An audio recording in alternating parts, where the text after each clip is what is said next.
Thank you, Mr. Speaker. So I thank the Honourable Member for the question.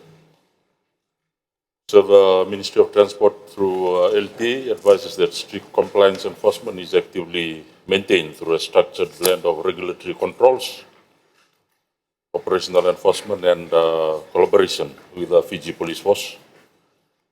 In this regard, enforcement mechanisms include the issuance of TINs, traffic infringement notices, whereby penalties for illegal parking or stopping in prohibited areas have been revised and increased to $100, reflecting the seriousness of such contraventions. The Speaker, sir, vehicles detecting obstructing traffic flow, particularly with designated clearways, bicycle lanes are subject to immediate towing and impoundment with all associated costs fully borne by the registered owner of the offending vehicle.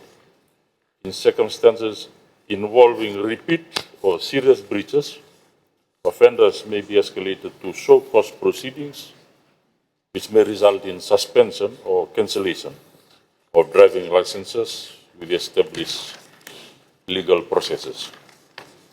From an operational standpoint, the LTA undertakes regular joint enforcement operations, as mentioned, with the Fiji Police Force, with attention directed to high-risk locations, including Queen Elizabeth Drive. These operations are enforced through mobile patrol deployments, daily monitoring to ensure prompt detection and response to violations.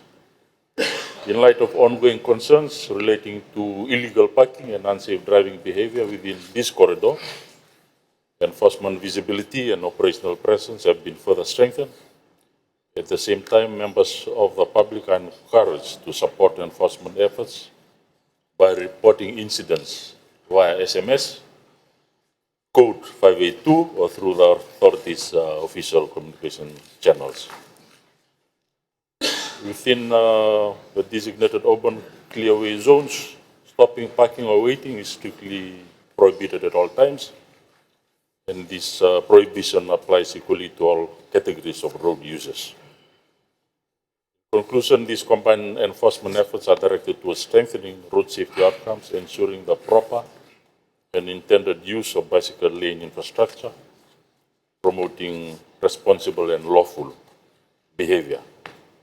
We will continue to strengthen existing systems, regulatory oversight, and targeted initiatives aimed at improving safety and efficiency in terms of public transport safety management.